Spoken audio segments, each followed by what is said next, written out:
Good evening, everyone. Thank you so much for joining us tonight for a special screening of When Claude Got Shot, offered courtesy of Stick Figure Productions. After the film, which will run entirely here through the webinar, we'll have a Q&A with director-producer Brad Lichtenstein, producer and SCA alumnus Stephen Cantor, and the protagonist of the film, Claudiare Motley, moderated by SCA MFA candidate Nana Adwoa Frimpong. The film runs about 94 minutes, so I hope that you'll join us for the Q&A to follow. Thank you so much.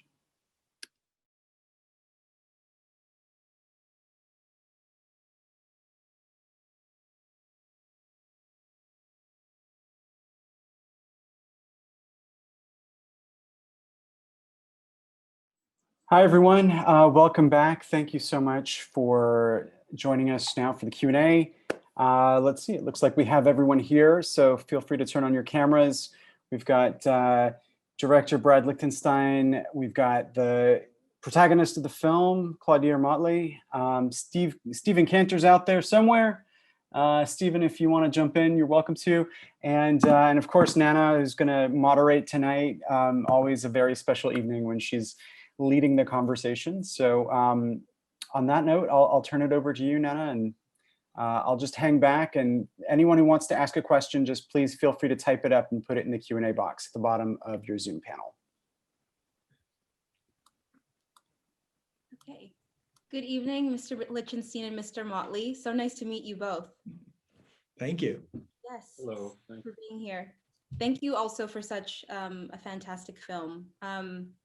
There's so much to say. I have so much to ask, so let's just go right into it.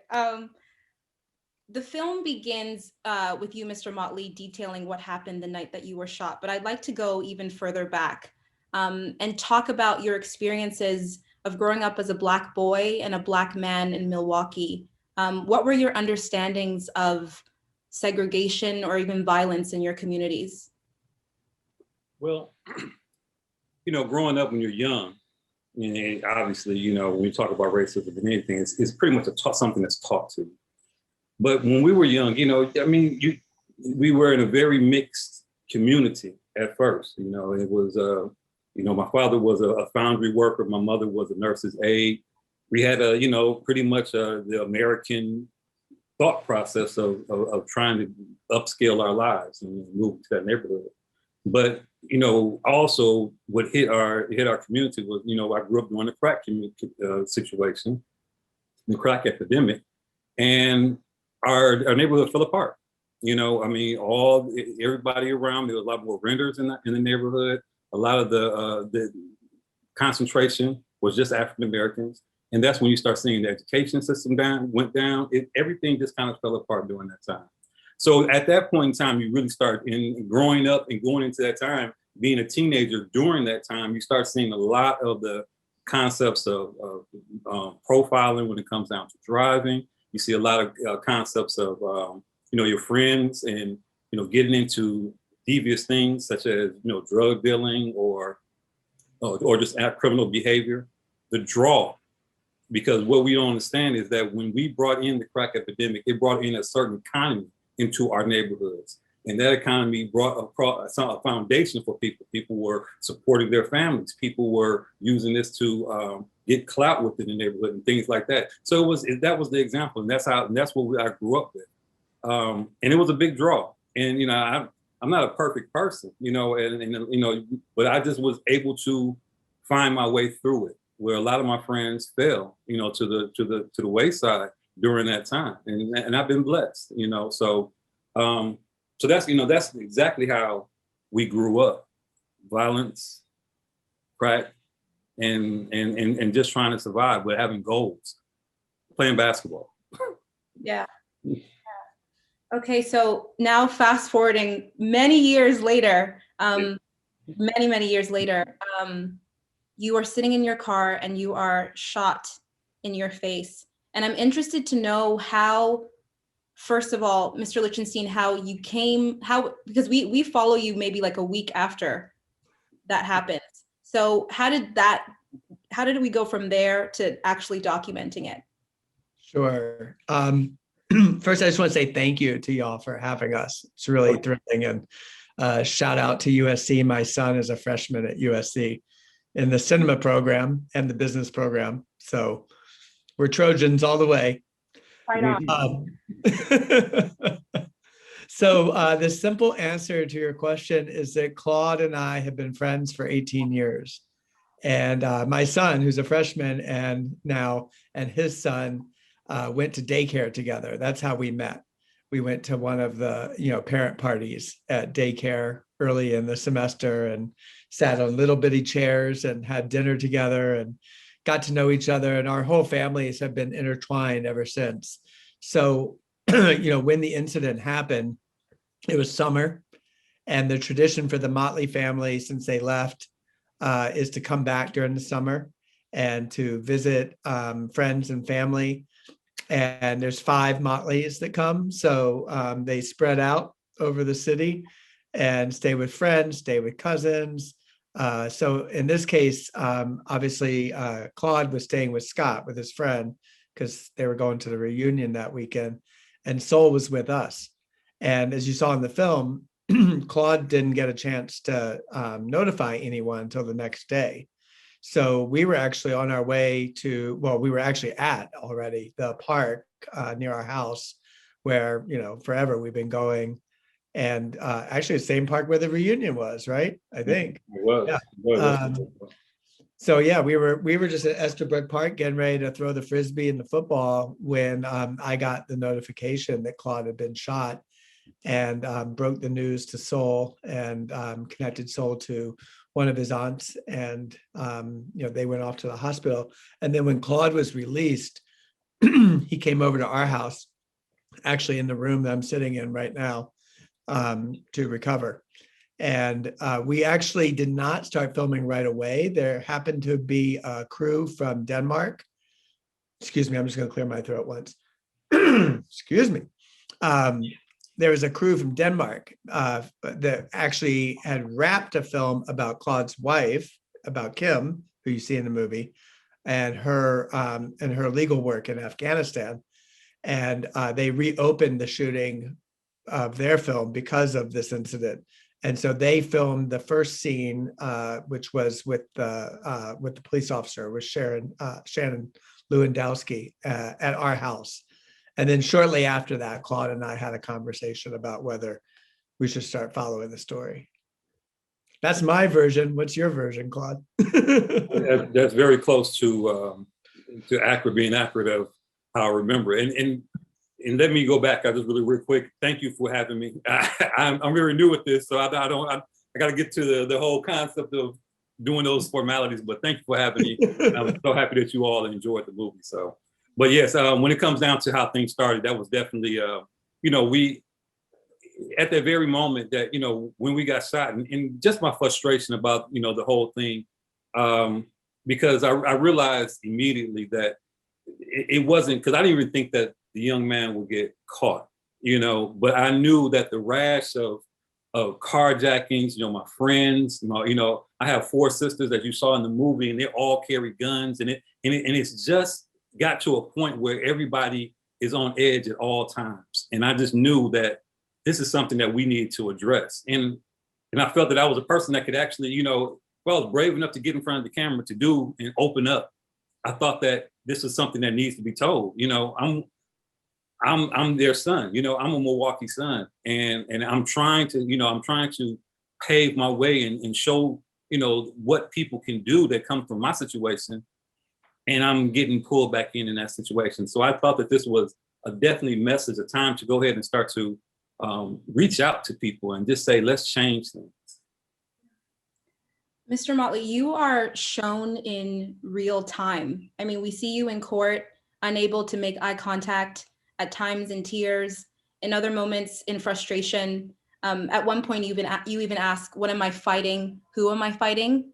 And then, of course, at the sentencing, when you say I'm conflicted about what the best thing to do in this situation is, I'm interested to know, what did it mean for you to actively process your trauma on camera?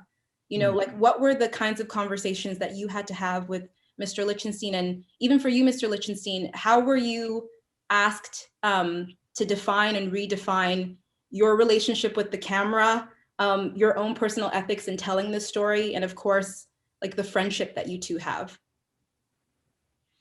Well, it's tough. You know, one of the things that I got to say that it's not, you know, I had to go through a lot of different phases, but, you know, Brad was my friend before this started. And he always, and getting to know everyone at 371 Productions and all the people that he brought, everybody was almost like brought in as caring, compassionate, and it made it very easy to just be myself in the moment, you know. And also, you know, when it comes down to me and Brad, we had many nights of discussions of, you know, what I was dealing with at the time. A lot of scotch. We definitely had that, and but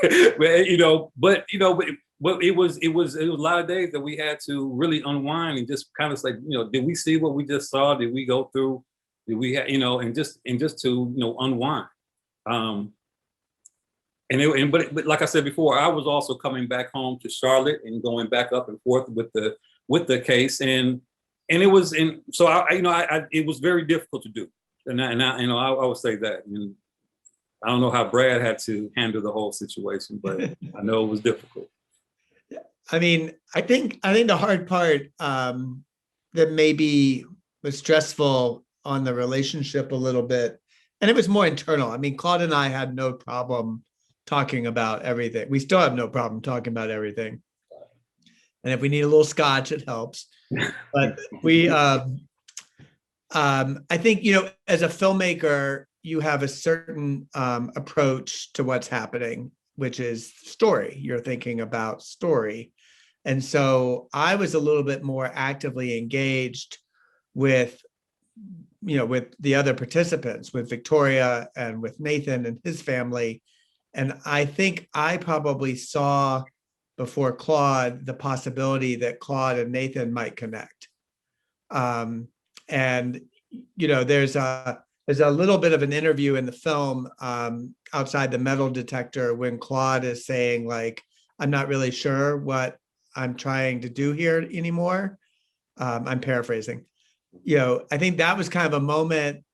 I mean, correct me if I'm wrong, Claude, but there was a little tension between us too, because I was sort of suggesting, you know, do you want to talk to the family, you know, and that's not where you were at, but you were also having feelings about how the system was treating Nathan. And so, you know, it was kind of like under the surface, you know, those waters were shifting for sure. But, you know, I think also, like, just to kind of call it out, if Claude and I weren't such close friends, as a white man, I would have no business making this film. It's, I think, you know, territory where someone who is not part of the community that's being filmed should rarely, and this is the rare case, I think, be telling the story. But I think what's so different is that we really do have this relationship where we could, and also it wasn't just like I've known Scott almost as long as I've known, well, he moved back, but Right. I've known him a long time too. You know, I've known Claude's whole family. And so that comfort level was there to even have those conversations about race and about the process. Yeah. And you bring up Regina, of course, Nathan's mother, and Victoria, the woman who shot Nathan. The film is called When Claude Got Shot, but we see all of these intersecting stories and how everyone comes together and how everyone is affected by Claude being shot. So I'm interested to know, when you approached Regina and Victoria, were they willing participants? Did they want to talk to you and be on camera? Different responses from each woman. So in the case of Victoria, Vicky, yes, pretty much right away, because Kim had reached out and offered to represent her, which is a scene in the film. And, you know, obviously, like, the things she was going through were separate from Claude and Kim and the family, but She was very open, and actually her mom, who didn't really make it into the film, but she was very much a part of that process too. In the case of Nathan's family, quick story.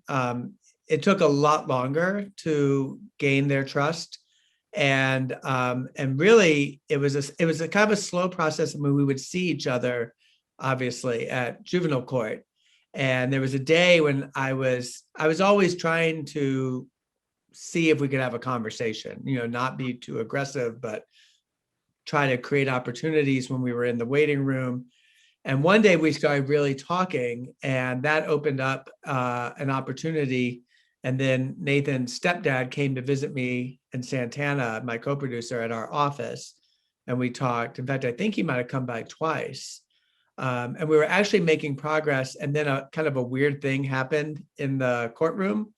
One of the officers who had been involved in Claude's case, for some reason, was taking pictures, which is not allowed in the courtroom.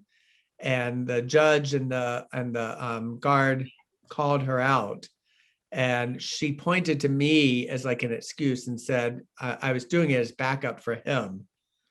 And when that happened, because I was the only person allowed to take photographs in the courtroom, and it had to just be me. We couldn't even have a sound person. So I was holding this camera, and she pointed at me, and I looked over where Regina and Dwight were, and I was like, I promise I have nothing to do with her. And Dwight actually pointed to me and said, "We're through with you."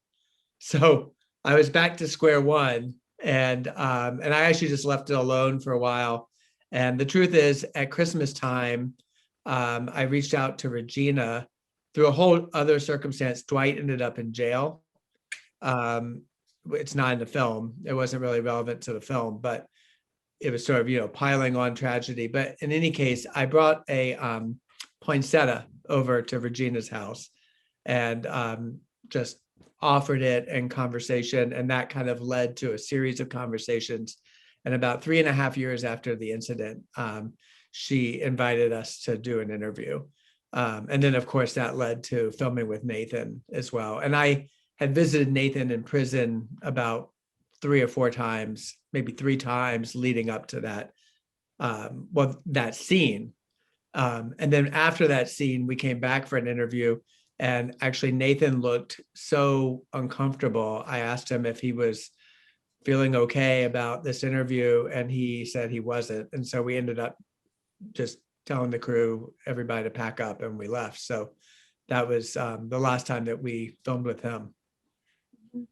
And Mr. Motley, how did it feel to know that, this film was also now including other folks that you were still trying to understand how you felt about them? How was that for you? Well, I mean, the initial concept was to bring all 3 people together. I mean, it was such an amazing situation. In fact, he got shot a night and a half after I got shot. We were actually in the hospital. He was in a children's hospital, which is right next to connected to the hospital that I was in. We were both in the hospital at the same exact time, which is amazing. And so the thing about it was, this whole story was, really about how all 3 stories were going to interconnect with each other. So I had no problem with the whole, with the concept of him. I had problems with the court system and, and just the whole situation. But I knew, in fact, me and Brad had a lot of arguments about what the name of the film was going to be called, because I thought this was more, and the first time I saw the film, I said, man, that's a lot of Claude. I didn't know. It really was kind of shocking to me, but I'm happy. I was happy that all three perspectives got in there, because that's what this is all about.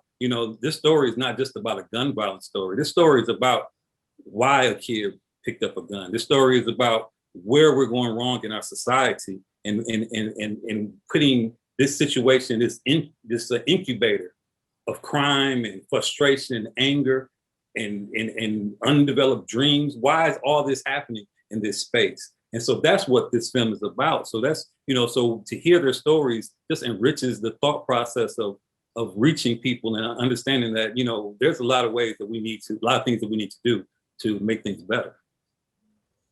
That's actually a really great segue into another question I had, which is about naming. There are different ways and different people who talk about Black men and Black boys in the film. I mean, when you come out of the courtroom, Mr. Motley, a reporter describes Nathan as being cute as him rolling in and being as cute as a button. And of course, the district attorney defines Black kids as having criminal thinking at one point in the film. And there's talk about how Nathan came from like a 2-parent household. He went to Greenfield School. It wasn't that bad, et cetera, et cetera. Mr. Lichtenstein, for you, because documentary, so much of it is made in the edit, I'm interested to know what your approach was, specifically as it related to how Black men and Black boys are discussed and were discussed by the number of people in the film. And even Mr. Motley, for you, as someone who could have easily been defined as those same things, you know, even as a younger person, what was it like to hear that and to be kind of part of those conversations? Do you want me to go first? You want to go first? You got it. Well, I want to say I'm so glad you picked up on those things, and those kind of lead up to what I think is maybe the fourth in that sequence, which is the judge ignoring Claude's appeal for leniency, and then saying in what I thought was a very kind of callous way, I suspect that the problems that what does he say exactly? God, I forget now. The problems that you have are different than the problems I have, or how does he put it? You guys just watched the film. Where he says they were violent, premeditated, aggressive. Right. But then he says like the problems that I have are different than the problems you have. And, you know, assuming that the problems that the court finds are superior to the problems that other people might see in the way that they feel about the case.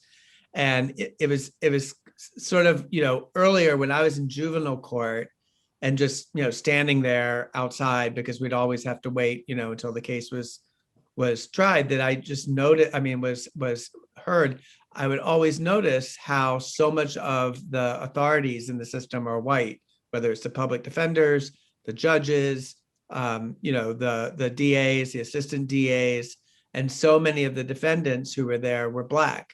And, you know, you see how the system reveals itself just in the process. And so all those things that you pointed to are there very purposefully, because I think that there's, you know, this twin thing happening in which the system dehumanizes people. And at the same time, the great heroism really of Claude and his story is the way he is a vehicle for all of us to humanize people in the film.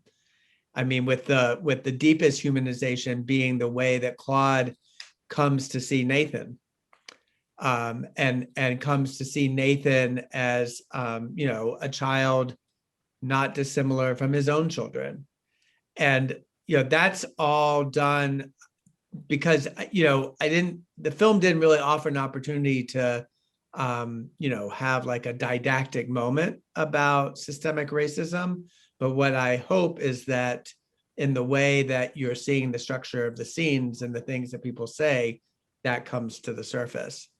And it sounds like it did. So I'm glad. And, you know, one of the things that, you know, we have learned recently that, you know, words matter. And especially when we talk about descriptions and what we feel traditionally are the definitions that are tied to those descriptions. And and one of the things that you will see is, you know, a lot of times how someone addresses Nathan, how somebody addressed me. One of the things I wanted to go into this whole situation is I didn't want to be called a victim. I wanted to be called a survivor. Because when you think of victim, you think of someone that's helpless in this situation. I wanted to empower myself. So, you know, those are mindsets. So when the things you're talking about, when you talk about, you know, calling him a boy or calling him a pro, you know, having tendencies of criminalism and things like that, these are things that those individual people are thinking, but they know it revives throughout to justify their actions. And that's the most painful part about it. At the time, you don't notice it because I'm so stuck in my own thought processes. Yeah, you know, you don't notice how Nathan, but when you go back and look at it, you realize, and as you see throughout the movie, I'm growing too. I'm growing as a person, as this, you know, I'm growing, and I'm seeing that this system is not satisfying me. It's not satisfying my family. It's not satisfying his family. No one is winning in this situation, you know. And I had to start thinking different about Nathan, as in not just this kid that was a thug or or someone who shot me that was you know, somebody that victimizer, but this kid that's also a victim in this system and in his life. And I had to start thinking that, do I really be responsible for somebody to be victimized even more? You know, just because they lashed out at a wrong period of time. There's a fine line between punishment and revenge. And I had, you know, and I knew at that time when I was going to ask the judge, I had to dig deep into my soul just to say, hey, listen, where is forgiveness in your heart? And can you show that boy that you care for him more than just the superficial things that, you know, I had to be worried about. So, you know, like I said, I didn't really think about it at the time, but, you know, looking back on it and seeing it in the film, you know, I'm glad I made the choices that I made. And I hope that, you know, this is something that we can discuss, you know, bringing back the humanization of people, period, and especially our people. Mm-hmm. On that note of, you know, words mattering, I think family is such an important theme in this film as well. And Mr. Motley, the love that comes from your family is palpable. I think everyone could feel it. But I want to go to that moment specifically at the kitchen table where your little girl, I think her name is Cherish. Yes. She talks about how, you know, you don't eat anymore and you don't sleep. And then your other daughter says that one thing that she's learned is that the world isn't a good place sometimes. And your son's soul, he doesn't, we don't hear him say anything. And in fact, we don't hear him speak very much, if at all, in the film. We only see you lining up his hair and throwing a football and of course cooking in the kitchen. And so I'm really interested in how, after this incident, how you talked to your Black son about what happened to you, specifically as it relates to Nathan, a Black boy who is not far from his own age. How do you have those conversations with your son? You know, me and all my kids, we have wonderful relationships. You know, I've been, you know, in their lives, and we've been, you know, not just, you know, I've been a parent, obviously, but, you know, we are really close. So it's been easy to talk to him. And I know he didn't talk in the film, but he does talk. He talks a lot. I can tell you that. I can guarantee that he does talk. He's a funny guy. But you know, the thing about it is that, you know, my situation is, you know, we can look at it as, you know, a certain situation, but he has cousins and nephews, or not nephews, but he has cousins that are his same age in Milwaukee, and they're going through the same exact thing that Nathan has gone through.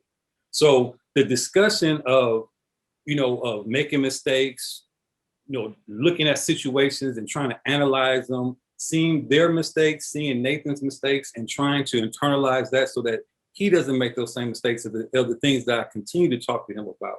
And I continue to talk to him about the traps that are out here for Black males. You know, this is, you know, and I know we went through a period where we were talking about the talk, and we still are talking about that because honestly, you know, it's a dangerous time for a lot of Black males when they're out here in a lot of different ways.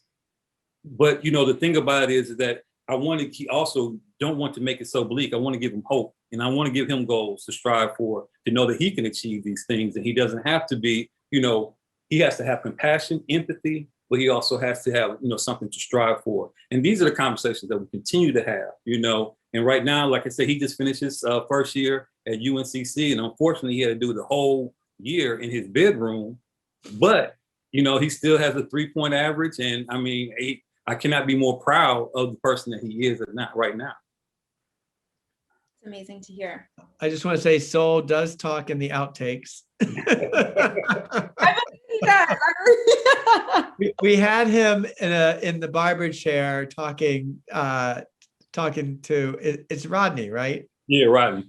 Yeah. Ronnie. It's Rodney's Ronnie. Right, Yeah. right. But yeah, for a variety of reasons, it was one of the last things to go. But and Diva wrote about it for her college essay. Yeah, yeah. One more thing about the funniest thing with Soul is that like I said, Brad mentioned that my wife also has a documentary, and he did not speak in that documentary either. So it is the most hilarious thing that he didn't get a chance to say anything in this one, because it's like he's it's like he's a mime or something. It's just here for background or something, but it's so funny. Well, he does have a good eye roll in this film. Right, exactly. I need to go back and see that. I didn't catch that eye roll. Oh, in the dinner scene when Claude and Kim are toasting and talking about the wine, and then yes, they have a little kiss, and he's like, I do remember that now. Well, I mean, at the end of the film, as we just saw, Mr. Motley, you're talking to Nathan, and you talk about the collective scars that you both share as a result of what happened. What is your understanding of forgiveness at this point? And do you see it as intrinsic to your healing, mind, body, spirit? One of the things that was wonderful about the restorative justice opportunity I had was it made me think about what I wanted, and obviously that continues to evolve and things like that. But at that time when I was going in, there was two things I wanted from Nathan. I wanted to know why, why, like you said, you shared our scars. We talked about why he made that decision. But the other thing I wanted to do was to let him know that, that I forgave him. I wanted him to, I know he wanted to also give that to me, but I also want to give that to him because it's so important. I wanted him to take that guilt off of his shoulders so that he can understand that, the person that, the reason why he's in this situation was because of a person, but that person is not his obstacle. He has obstacles, and I wanted him to grow. And I wanted him to know that, I did forgive him. And I wanted to have the courage enough to tell him to his face, to let him know that I do care. But it's still, it's definitely hard. It wasn't easy. But so when it comes down to, the whole process, now, as I strive, I realize that, giving back is what all we should do. That's what where I think that it makes us happy. It makes us whole as a person, because we live in a community, we live in a society. We are social people at best. And if I can see someone else doing good, it brings me joy. And that, and so when I released that anger, when I was able to tell him I forgave him, when I would release that anger, it was easy to try to say, I can fill this up with love. And I try to do that, and I try to preach that all the time, that, one of the things that our people need more than anything, especially these kids out here, is to know that someone cares about them, somebody's pulling for them. And if they could just have that backbone of support, some of the things that we're going through right now to stop, Yeah, most definitely. I'm curious, why 5 years? Why not 3? Why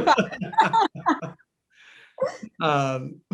Well, it took a while for the story to find a natural end of its arc. And, it's always hard in verite filmmaking to know when you've arrived at your ending. We didn't shoot as much in the last 3 years as we did in the beginning, but it really was about finding a place where it felt like Claude's journey had come not to an end. Obviously, it's always a journey, but had reached a kind of rest, and that's where I think we left the story. But who knows? The Claude got shot too, huh? Hope not. No, but and me and Brad had a lot of conversations, and I expressed to him that, this is a story about life. this isn't always going to just be a happy ending. We're not going to have that, and then I finished the race with I got my gold medal.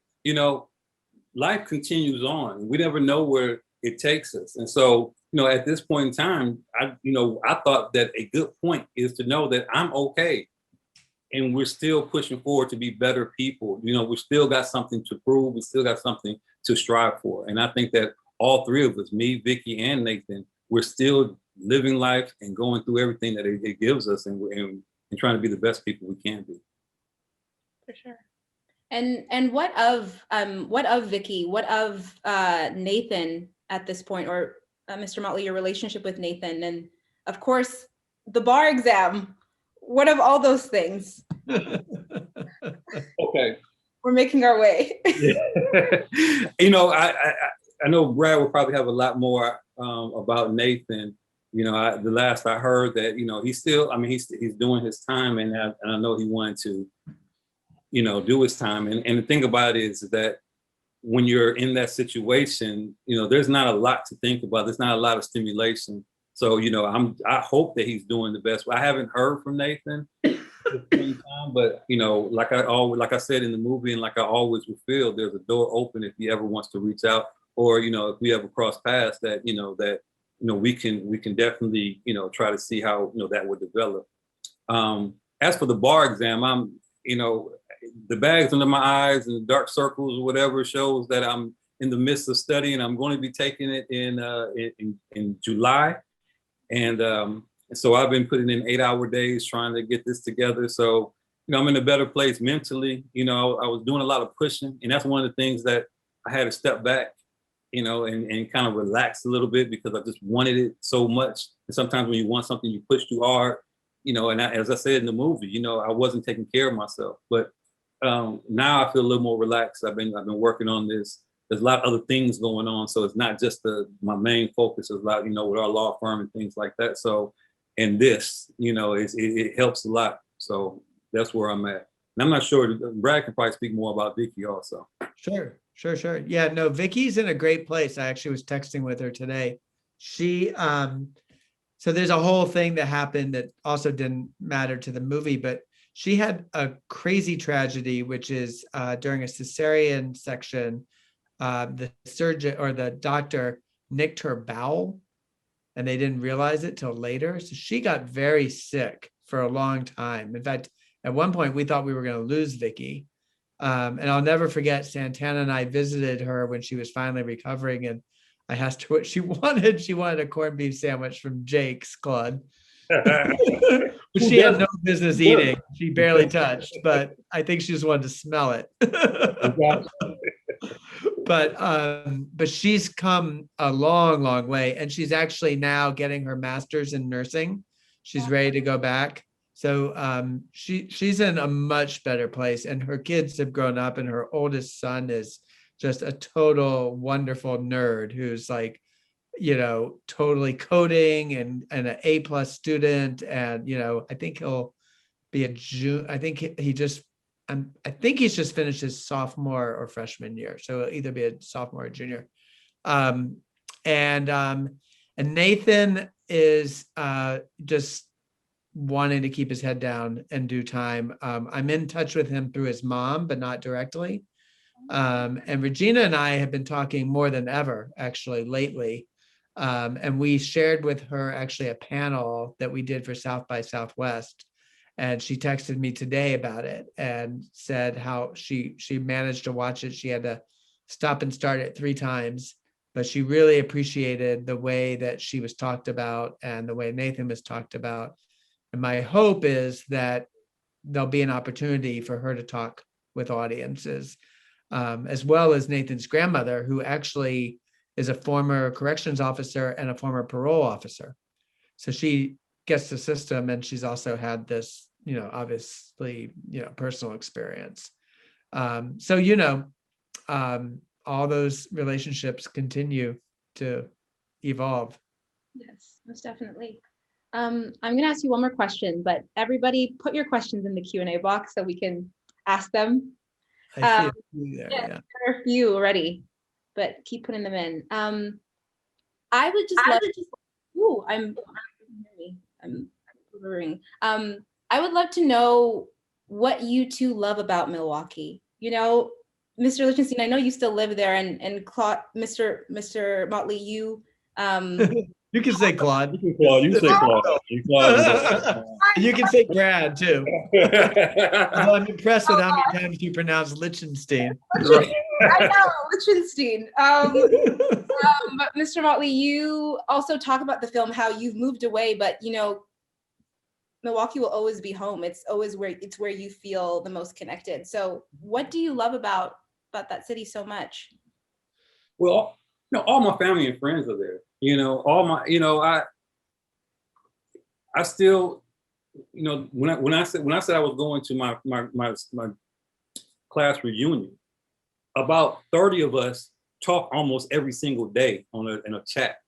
You know what I'm saying? I have close ties there, and I'm not, like I said, and all my family's there. But even more, even when you go, I realize when I go to other places, I live down south right now, and we travel a lot and things like that. Being from Milwaukee, growing up there, that's who you are. That becomes, part of your personality. That becomes how you reach out, how you relate to people. That becomes your persona. And so when I'm outside, sometimes I feel like a fish outside of water. But when I go in, it's like somebody put me back in the water with all my friends and family. I feel like Nemo or something. So it's very, and it's so one of the things that I love is that how comfortable I become again, and how much it's almost like, just that quilt or something that you love that just wraps around you. And especially when I got shot, one of the things that I can tell you that helped me, because PTSD is a real thing, and you don't know how it sneaks up on you. You don't even know why your body reacts the way it does.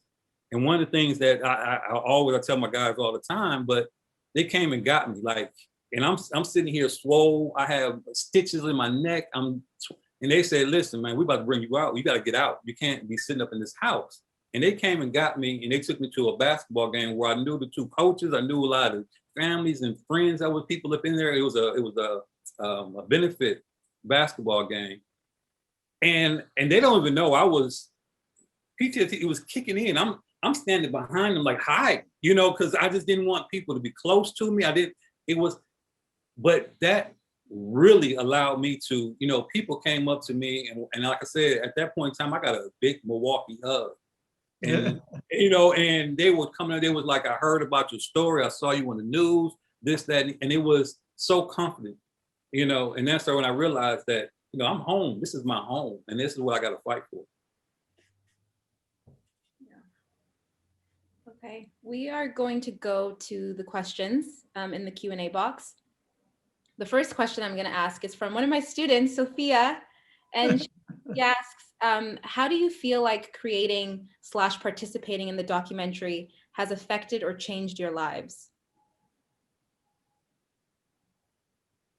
Well, I can tell you mine. It gave me a voice. One of the things that I think that a lot of people suffer, a lot of people, is that they just don't feel like they're being heard, and this was even, as soon as I got shot, I tried to get this in the news. I wanted to get this bigger, but once I got to doing the movie, it allowed me to express all the frustration and anger I felt about it.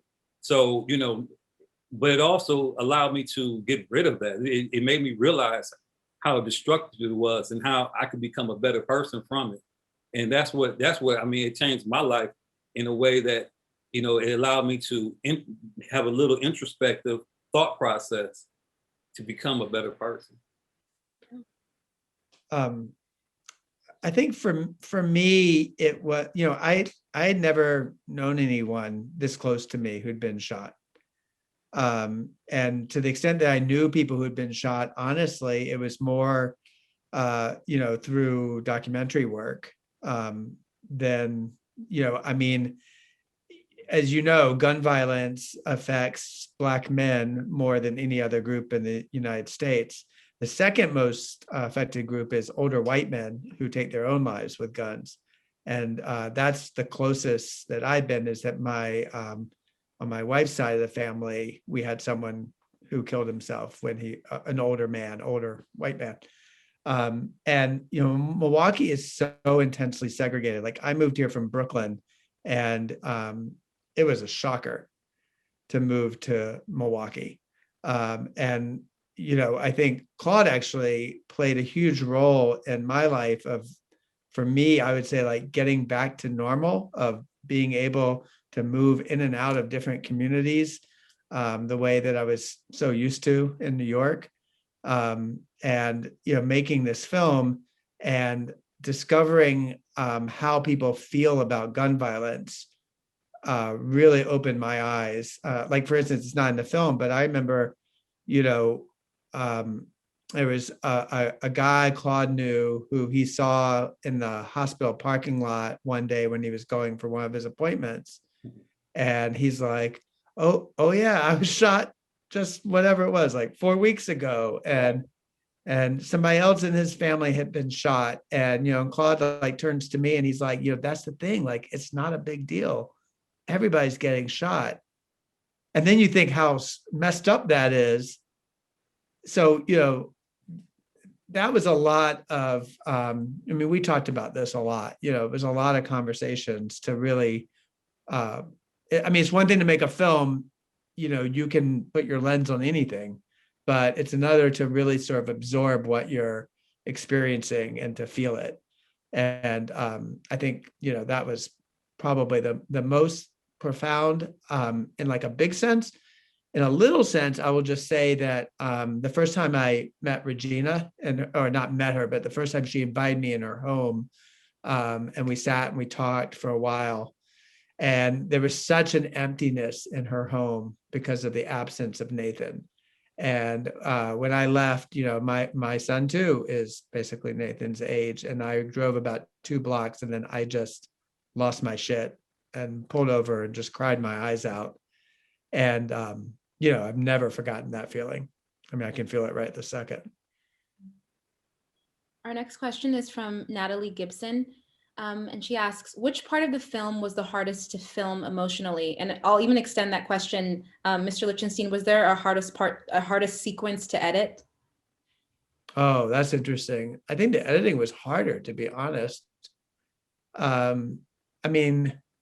The hardest parts to film are different than the edit parts. I think the hardest things for me to film, honestly, were there were a lot of times when Claude was in town for surgeries, and I would go as his companion, like family, and then also film. And if the hospital didn't allow us to film, I would film with my iPhone. And those were hard because it was like putting a lens between us, particularly when I'm there in a caregiver role. It felt really awkward and, not right.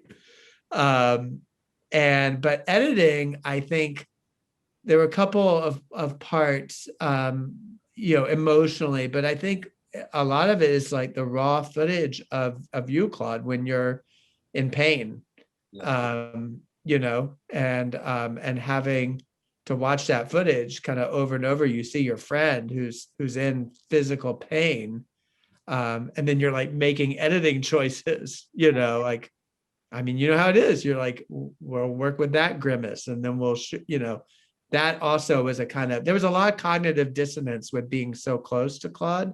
And the other part that was hard, I think, too, was that whole sequence after sentencing, and watching that over and over. And I have to give a lot of credit to our DP that day, Colin Seitzma. I'm gonna give myself a little credit too, because I did nudge him to turn the camera. I was like, don't take your hand, don't peek, just pan over. But watching the pain and the anguish that Regina and that Claude felt, and then that hug that your sisters, that you give your sister, and it's hard to watch that stuff over and over. It was a lot of painful parts for me, but I think that, and I hate to say it, because there's a lot of, like you said, there's a lot of things that probably on the editing floor that you didn't catch, you know, and I say painful because some of that stuff was anger. Some of that stuff was, you know, frustration about, you know, my plight. You know, a lot of those things were in there. But I can, you know, when I look at the film, and I think one, like, you know, and Brad just brought it up, that after the sentencing, I can tell you right now that I didn't think that I was going to hurt and be so hurt in that situation, because not only was the outcome not what I wanted it to be, you know, and not only was I hearing the, you know, the pain of his mother, you know, crying, Regina crying, but when I saw him just being wheeled away, and they like just kind of pushed his mother away, because you know, that wasn't his son no more. That was the property of the state. Yeah. And it hurt my heart. I mean, chokes me up even now, like, to even think about, you know, to be in that situation, you know, all around. It was just really, it was difficult. It was really difficult. And I, you know, and that's one of the hardest parts of even watching the film for me, because I know I still feel that pain. With that, Mr. Motley, Tracy McGregor asks, do you regret appealing to the juvenile court judge to bump Nathan's case up to adult court? What happened between that court date and Nathan's sentencing that made you go to bat for him so hard? And when your wife said, "We believe in him," Nathan's entire body language changed. That was one of the most powerful moments of the film. Well, and it was a big difference when it came down to from the juvenile court to the adult court. And one of the biggest things was I was very angry during that time of the juvenile courts, because not only was the system not really set up to really, you know, give a strict hand to Nathan, but Nathan was not really looking. And from the time he went home, the juvenile system was not going to be able to handle his injuries. So he was going to spend all the time that he had at home. So he was going to do 3 years and another 2 years at house arrest. And only thing he had to do was to not violate those rules that he got. And he did it twice. And I was like, obviously this person does not get it. And what kind of example am I setting to just go ahead and allow someone who doesn't really even think that, you know, this was a big deal? And it was very angry. I was very infuriated by that situation.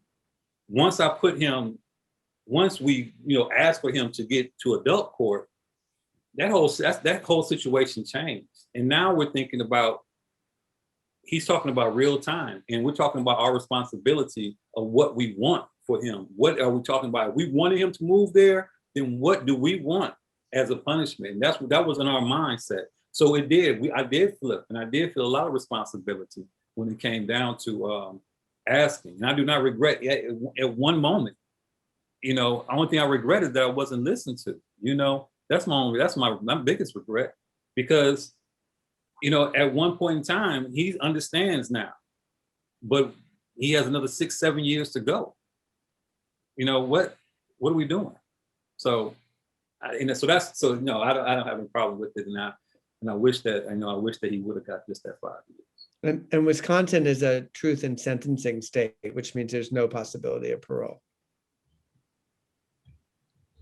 We have a question from Ella Grace Rodriguez. Ella, I'm going to try to synthesize your question, but Mr. Lichtenstein, when you were editing the story, it's impossible to ignore the raw emotions captured on film.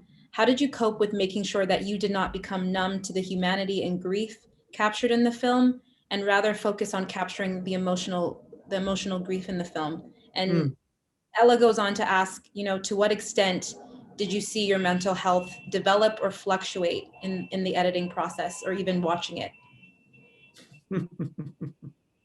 I think Ella and I need to go have coffee. I mean, you know, when you have both a friend as the participant in the film and just, you know, the process of editing, which will make you go crazy, as many of your students probably know.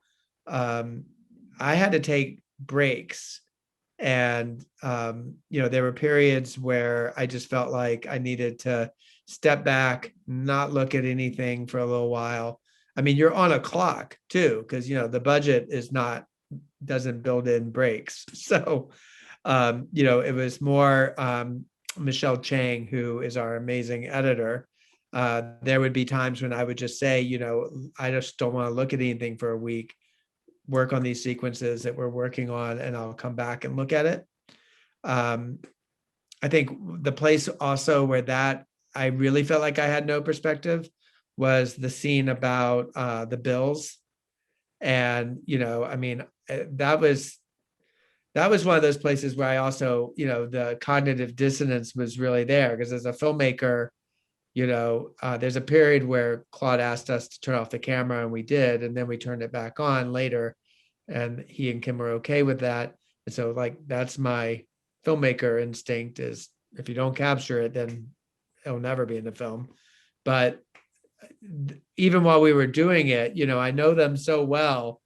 I got to say, like, while I was watching the fight, I was just praying there would be a makeup because it'd be too hard to watch without that. And I remember when it came, I was like, oh God, thank you. But I didn't, that Michelle edited that scene mostly. I mean, I didn't really weigh in until towards the end, because I just had no perspective at all. Yeah, I hope that answers the question. I mean, there's a lot to say, but. Nina Lesher asks, my friend Nina, I wanted to ask you about planning a doc like this. How do you know when and what to film? Is it mostly following the timeline of the court case? Also, for you, Mr. Motley, how did it feel to hear what Nathan had to say about why he shot you? Was it hard to get that answer? Was it hard to hear that answer that he gave you? Why don't you go first, Claude? Okay. When he gave me the answer, it made me realize even more why it wasn't even a thought process. It was what I thought it was. It was a situation where you influence. It's probably a group of kids just, that don't really understand consequences and just out there, and doing it. And, like I said before, I understood it, because I was a 15-year-old Black boy out here just doing things. And luckily, I did have a thought process of consequences, because I got whoopings and things like that myself. But, so when I heard it, and that's when I went back with Janine, and I was like, he's a kid, like a kid, like, because you want to think that there was a thought process behind this. Like, we were going to, strip your car or something, just a thought process. Right. So no, it was what I expected it to be. And it made me even understand even more that, this isn't about Nathan. This is about what Nathan is and who he is and why he is. And to the part about a plan, there's always this sleight of hand in making a verite documentary, because on the one hand, there's a practical thing that you need to write a treatment, and you need to pitch it, and you need to get funding or buyers. And but the other part of the paradox is, of course, you can't predict the future. So all of us who make these kinds of films are always in the position of working hard to find the right participants, and then extrapolating from what we know from our research and their circumstances, what we think the arcs will be in their stories, and then to understand what we should plan to film in order to get that. But of course, that completely goes awry once you start getting deeper into the story. I'll give you just a quick example. I mean, first of all, we knew that the court cases would be important, and we started in on getting permission right away, and that was a whole deal. But I think early on, sometimes you have like a shallower view of the arc of the story, because you haven't really been immersed and it hasn't unfolded enough to know its depth. So early on, there was this possibility, I thought, that Claude would become a kind of activist, And there was like a scene that we shot, which is, by the way, not to diminish the things that you did publicly, Claude, but that was like a pathway that kind of started, and then it just became apparent that Claude wanted to take this on his own journey in a different kind of way. And he's not that person who's going to grab a bullhorn. So, he was convening a group of victims at one point. We shot that scene, and I think I was even sort of, wondering like, are you going to meet with the DA now, or, things like that? Because that's what verite filmmakers do too. They suggest scenes with questions. But and they met with the mayor, him and Claude and Kim met with the mayor, which actually was a scene that was in the film for a long time, and then we cut it because as we slowly whittled away, what we thought was the arc was, as we discovered the deeper arc. And the thing that I feel most proud of, really, and it's obviously not just me, it's Santana, it's Michelle, it's lots of conversations with Claude too, is finally figuring out that parallel, how to tell that story of the parallel between Claude and Nathan, and understanding their relationship to their past, or Nathan's relationship to his present, Claude's relationship to his past. And that totally displaced the more kind of, surfacey journey, if you will. And I think perhaps that also gets to another question we had from David Alpern about how we can improve our gun culture. I think, so was that part of kind of what was going to make it in the film, or could have been part of the arc in the film?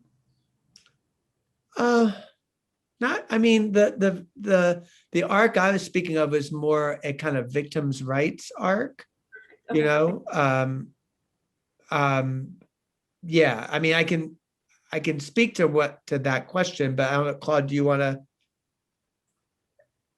Well, the thing in talking about, what you were saying about, being activists and things like that, and best believe there's different ways to be an activist, and one of the things that, we thought was more effective was to, use our skills to, one of the things, the reason why I'm really motivated to become a lawyer and things like that, and what my wife is doing right now, we're doing a lot of civil rights work. My wife is representing 3 families who one cop had shot three different people in 5 years, and she's representing those families and has a John Doe to get probable cause to get this person, finally some justice, get these families some justice. And those are the type of things that I think that I'm more suited to do, and work to do. So that's the reason why, I want to continue down that path. And that was probably, one of the paths that you find, instead of like you said before, grabbing the bullhorn. Best believe I will grab a bullhorn. I'm not, not loving enough. But it's just not me. It's not what I would do. Yeah. As for the gun, the gun culture and things like that, one of the things that I think that we really, really need to realize that, the gun culture is an expression, it's an end result of a lot of other things. There's a lot of things have failed a person when by the time they pick up a gun and use it in a sense of violence. And a lot of these kids are screaming for help because of the other things that are happening, when they don't have education, when they don't have food, when they're not being treated right, or they don't have any hopes and dreams and things like that, when they don't have time being ate up by positive things and they're just thinking of negative stuff. And that's the failure that we're talking about when it comes to gun culture. And that's the conversations that I want to start having to improve gun culture, instead of sitting there just saying, hey, we need to get guns, because it's a non-starter. Just by pure numbers, it's a non-starter. So what are we doing to make sure that people make better choices? And that's what I really think is the best. Right. Yeah. And just to like piggyback on that, I mean, I think the subtle way that the film comments is, we have Claude's sister talking about having a gun and then choosing not to use it. And, and we disrupt that hero's myth around shooting someone in Victoria's story, which I think is very powerful, and showing that, when someone pulls the trigger, there's 2 people, and then the ripple effect in all of their communities and families. It's not just whoever is on the side of the bullet. And, the other thing is exactly what I think Claude demonstrates in the journey he takes on the film, which is the best thing to prevent gun violence is loving, caring adults in young people's lives. And that is a time-proven violence interruption strategy that we should be investing a lot more energy and dollars in rather than law enforcement. Defund the police and put that money into early intervention and holding up and supporting families and building community wealth. I was just about to say that. You took it from me. I'm going to ask you a few more questions before I let you go, because I know it's late. We have another question from Diane Farrington. And she asks, did Nathan receive any type of counseling as a 15-year-old child on trial for such a horrific crime? Can Nathan salvage anything resembling humanity as a child reared in prison? That's a tough one. And I don't know of any. I don't know. And even if he did get some counseling, what is the quality of that counseling? You know, we're talking about a stressed out system that continues to keep throwing kids in jail and continues to keep putting, you know, and stressing the fact that those systems don't need money and they want to put it into putting more kids in jail. So even if we could just say, pinpoint, say, oh, he had gotten some type of psychological help with this, what quality would it have been? The second thing is that, you know, there is hope. I'm gonna tell you why, because I have a brother that spent 7 years in jail for an unfortunate event. And he came out, and I mean, I can't be more proud of him. He's a welder, he's self-sustained, you know. There's definitely, I have many friends that have been in prison and spent formative years in there. And they're great people. You know, prison doesn't necessarily make you a evil or mean person. It's just the chances that they have to actually become a good, thriving part of the community is stripped away from them because they get tagged and they don't have the opportunities. So, you know, I mean, we have to also start thinking about how we think about these people and think of them as people, you know. So, yeah, I don't get too intense, but you know, it just it really hits close, you know, about the whole process. It does. Totally, and I do think that, you know, I mean, I can report that, you know, in juvenile court, Nathan got counseling. You know, there's a lot there. There's, to the extent that there's reform in Wisconsin, it's in the juvenile system. Unfortunately, Nathan wasn't, as Claude said, you know, really in a place to benefit that much. And, you know, we use ACEs, which measure socioeconomic impacts and trauma impacts on, in this case, you know, on a kid. And then that's supposed to inform what kind of treatment, but also it's inadequate. I mean, you know, for anyone who's ever gone through any kind of therapy, it takes a long time to yield results. It's not 6 visits over, you know, 4 months and then an evaluation. And then once you're in prison here, there's very few services in the state of Wisconsin. It's one of the worst. And I know that Nathan's grandma especially really worries that his growth is stunted because he entered at a young age and he's going to come out, you know, in his mid-20s. The lucky thing is, Regina told me the other night that his uncle owns a roofing company and has said, you know, to Claude's point with his brother, you know, there's a job waiting for you when you come out, which is a huge part of the equation. There's a question from Francisca. She'd like to know, Mr. Motley, first of all, thank you both for being here and sharing your story. But how have you been during COVID and dealing with this on top of the pandemic? You know, the thing about it is that I've been fine. You know, I want to say that our family has become closer because we've all been in the house together. But you know, but you know, it like I said before, it allowed me to go ahead and think about and restructure and say this is a good time for me to go ahead and take the exam again. So it did, it did slow things down for me, and it was very helpful.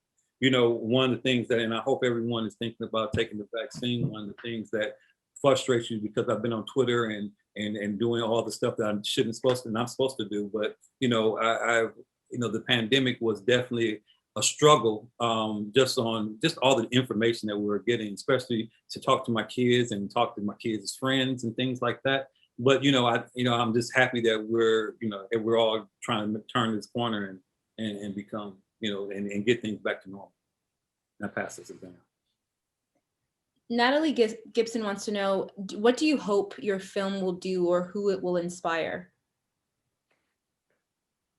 I hope it will inspire this country. I hope it inspires the world. I want everyone that looks at it, that takes the time to sit down and look at it and think about it. I mean, one of the things you even brought out things that I really didn't truly think about, because this movie has a lot of layers. And I think that when you look at it, and you look at it as you're looking at a human being dealing with the struggles of where he's in, you can relate to your own struggles, and you can relate to how you handle situations and rethink that. And that would be my only goal, and the only thing that I wanted people to even adventure when they take this experience of looking at the situation. It wasn't really easy to, I'm not a expert. Like I said, I didn't even want my name on the film. I'm not a person that wants and just need attention. But I know that this film hopefully will be, what is needed, or what can be needed for someone's life, and I hope many people's lives, to just start to talking about it. You change your mind, then your actions start to follow. Now, I don't want to take this from Parliament, but that is what happened. And you're about to follow. I'll just add that a film alone can't make change, but a film with a great team can. And so we've partnered with a group called The League, which does impact campaigns, not just for films. In the world of film, they worked on the film And She Could Be Next, which was about women running for political office. And then in the world of politics, they worked with Stacey Abrams in her effort to register voters in Georgia. It's just a super talented bunch of people who are working with us on a strategy to make sure that we can use the film to motivate change, and particularly around violence interruption, and bringing also humanity and awareness to the system, particularly the criminal justice system, and also the systems that are the root causes of the violence that we see. So that is to come, along with, obviously, festivals, and then a PBS broadcast, and we're working on some other platforms as well. That is one of the questions. Where can we see this film? Where will it be shown? Well, we're going to do a festival circuit right now, and we're doing our hometown starting May 6th, the Milwaukee and Wisconsin film festivals, and going to have a lot of conversations in the community, of course, online, but and then we're working on some conversations around distribution that might, result in other platforms, theatrical, et cetera. COVID has certainly upended the film market, so some of that will take some time to shake out. And then the PBS series Independent Lens will be broadcasting it. But I would say if you're interested, you can sign up for our newsletter, which we don't send too often, I promise. But we will, if you go to 371productions.com, I believe the sign up is right on the homepage, and we'll keep you updated, because we send out something every like 2 or 3 weeks. Mm-hmm. And Olivette actually has a question that I have. How did you get Snoop Dogg to be one of the producers? Well, is Steven still here? I'm not exactly sure when we lost Steven, but he had texted me. He was having some. He was having internet problems. Yeah. So I got to tell you that, filmmaking is a journey, and part of the journey is money. and getting a film out there. I mean, there's a lot of media out there. And so Stephen and Jamie, who are Stick Figure Productions, and I met sort of in weird circumstances I won't go into, but basically another project I was doing about Arthur Ashe in virtual reality crisscrossed with a project they were doing about Arthur Ashe. And we met and we ended up really liking each other. And they came on board as producers, and they helped raise more money for the film, and they helped secure Snoop Dogg's participation. And I'm here to say, because I've worked with other celebrity EPs, Snoop has seen the film. He loves the film. He has agreed to participate, in a couple of things when the time comes and when it's right. He is serious about wanting to have a conversation about gun violence. And obviously everybody knows about Snoop and his life. So he comes from a real place. So yeah, we're psyched to have Snoop on board. And it feels weird to say that, I gotta say. It was cool to hear it, if that And our final question is from Ariana Garcia, who says, I love the film. My question is, what's next for both of you? Do you intend to work on any projects regarding similar subject matter in the future? Who knows? One of the things that, like I said before, and I hate to keep on feeling like my wife, but we are striving to do a lot, and I know that I have a lot of things to try to get done, and she is already working on some groundbreaking things that hopefully that can make some changes. And who knows? I'm not going to stop. This is, like I said before, this was real life. This wasn't something that we planned or anything like that. And so I'm not planning to do anything, but continue to strive to be try to make some change. So. And I'll just say, I guess my answer is, filmmaking. So, so we have a film coming out in October on Frontline that is about white violence, white terror, and in particular during the civil rights era.